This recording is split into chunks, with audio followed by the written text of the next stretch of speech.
Welcome back to our journey through the Bible.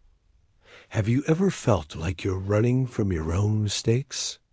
Like you've messed up so badly that you're just a fugitive from your own life? That's exactly where we find Jacob.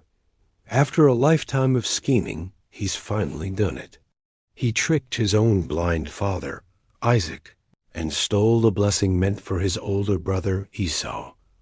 Now, Esau wants him dead.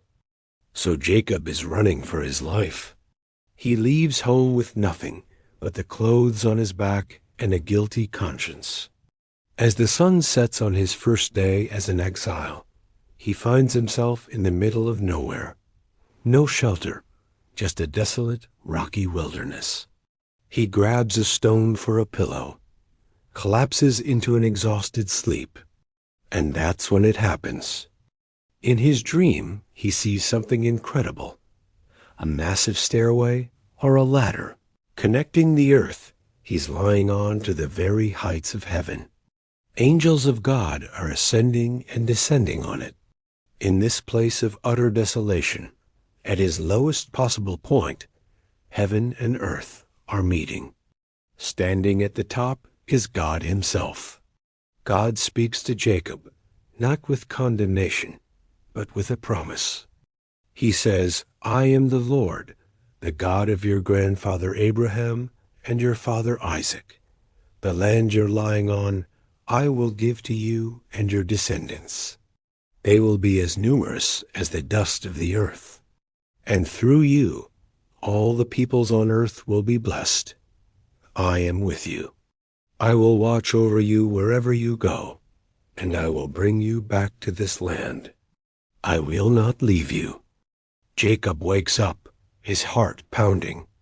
The wilderness is still dark and empty, but everything has changed.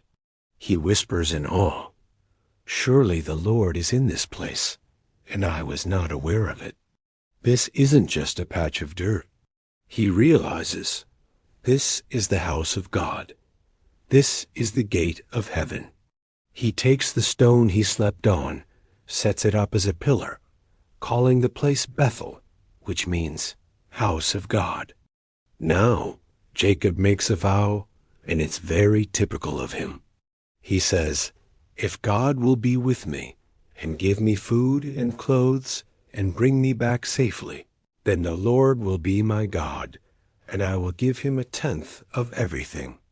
He's still bargaining, still trying to negotiate with God. But think about what God said. God's promise was unconditional. He didn't say, "If you're a good boy, Jacob, I'll bless you." He just said, "I will be with you. I will not leave you." God met Jacob not because he was worthy, but because God is gracious. He met him in his brokenness, in the mess he created, and reaffirmed the covenant. Centuries later, Jesus himself would refer to this dream. He tells his disciple Nathanael, "You will see heaven open, and the angels of God ascending and descending on the Son of Man." Jesus was basically saying, "I am the ladder. I am the connection between heaven and earth. Through me, you have direct access to God." Jacob was getting a sneak peek of God's ultimate rescue plan. But for now, Jacob has to keep moving. He's got a long journey ahead and years of hard lessons to learn. But he will never forget that night at Bethel. The knowledge that God was with him would change everything. 20 years have passed. The fugitive is now a wealthy man. Jacob returns with 2 wives, 12 children, and massive flocks of livestock. God has told him it's time to go home, time to face the brother who once swore to kill him. And Jacob is terrified. He sends waves of gifts ahead, trying to appease Esau's anger. But his messengers return with terrifying news. Esau is coming to meet him with an army of 400 men. Panic sets in. Jacob divides his entire camp in 2, hoping one half might escape if Esau attacks. He prays a desperate, honest prayer. reminding God of his promises and begging for deliverance. That night, in a final act of desperation, he sends his family and all his possessions across the Jabbok River while he stays behind, alone, in the dark. And then, out of the darkness, he's attacked. A man appears and wrestles with him. This is not a dream. It's a real, physical, all-night struggle. Jacob, the strong and capable man, fights with everything he has. As dawn approaches, the mysterious man sees he can't overpower Jacob, so he simply reaches out and touches Jacob's hip, dislocating it with a supernatural power. Jacob is now crippled, in agony, but he refuses to let go. The man says, "Let me go, for it is daybreak." And Jacob, through gritted teeth, says something astonishing. "I will not let you go unless you bless me." He understands now. This is no ordinary man. This is God himself. Jacob, the schemer who always grabbed what he wanted, is now desperately clinging to God. The man asks, "What is your name?" For Jacob to answer is to admit who he is. Jacob, he says. The name means deceiver, supplanter. The man then declares, "Your name will no longer be Jacob, but Israel, because you have struggled with God and with humans and have overcome."